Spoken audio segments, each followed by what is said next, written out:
You just finished college, and you got that degree you wanted. You apply to the first job you see, and with an outstanding result, you land the job. Within 3 to 5 years, you are nailing the job, and people are loving you for it. Then, you decide to switch professions. The job that was going great for you was not a good end game type of career. So you figured you'd jump ship and go into a profession with a higher pay or better recognition. Sounds normal, right? People tend to swap careers a lot. Some do it for personal reasons, some do it on the fly. What if I told you that your job swap could cause a rift among family and friends? That evil forces would go out of their way to prevent that from happening? Well, in Mima's case, the exact thing happens to her. Perfect Blue's leading character is Mima Kirigoe, who is voiced by Junko Iwao for the Japanese voice acting and Bridget Hoffman as the English voice actor, who decides to leave her idol group to partake in acting.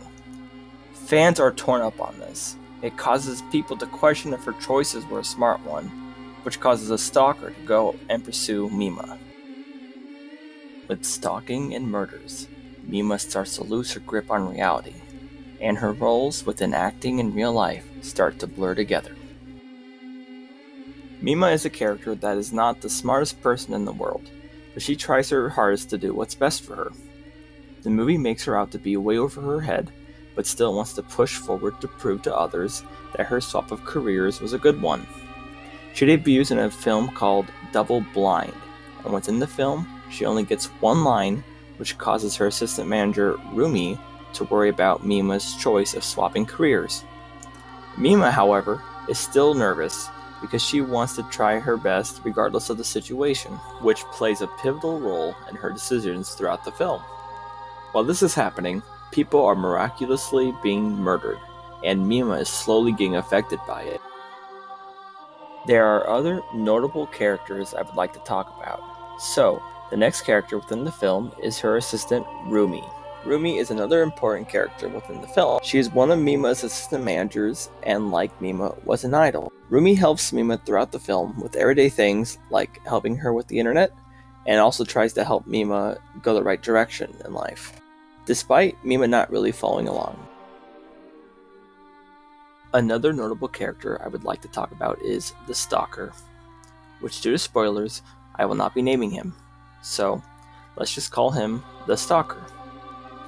The movie really emphasizes on how being famous could be deadly, for the Stalker is an ever-looming presence within the film, for this character is obsessed with Mima. Within the first 10 minutes of the film, it hooks you in that this guy is not to be reckoned with. Those are three of the characters I love the most, but trust me, this movie even gives the secondary characters some love as well. So Mima, Rumi, and the Stalker are my notable three, but I promise you, when you watch this film, you might think differently. With the characters out of the way, let's move on to the team that created Perfect Blue. The movie was written up by Sadayuki Murai, and what makes the writing unique within the film is the script. You see, what I mean by the script is not just the script in Perfect Blue, but the script in Mima's movie. The reason why I say that is because Mima's movie draws a parallel to what's going on in this movie, and I find that fascinating. So, after the writing, let's move on to the cinematography and editing. So, Hisao Shirai and Hatsutoshi Ogata worked on the cinematography and editing respectively, and it's something that should also be praised. There were shots that transitioned by simply having characters blink, and it led to very creative scenes that followed. With cinematography and editing out of the way, let's move on to music. The music of Perfect Blue was composed by Masashiro Ikumi, and notable soundtracks that come to mind include Angel of Love, which is the song played by Mima's idol group, Nightmare, which is played during the darker moments of the film, and Virtual Mima, which is the song that plays on the title screen of the Blu Ray and DVD, and what is currently being played in my review. Virtual Mima is by far my favorite track from the film, because it perfectly captures the reality versus fantasy blur that the movie makes you go through. It also is very unsettling. With music out of the way, next is the animation of Perfect Blue. What gives the movie a unique take is how it's drawn. Within the film, the characters are drawn in a realistic type of look, which is a stark contrast to anime. Typically, anime tends to be very exaggerated and have stylized looks, and yet, Perfect Blue has a more down-to-earth type of animation. This film is a very grounded film, so the animation matches that, and it enriches the film to a degree. Perfect Blue was Satoshi Kon's first theatrical debut. It was released at the Fantasia Film Festival in Montreal, Canada, and was released to Japan on February 28th of 1998. The movie had a $9,600 opening, which might not seem too high, but it sparked his debut regardless. Perfect Blue came third in box office sales within his 4 films that he had made. The American film Requiem for a Dream was inspired by Perfect Blue, and some scenes from Perfect Blue was used in Black Swan, despite the director saying he was not inspired by it.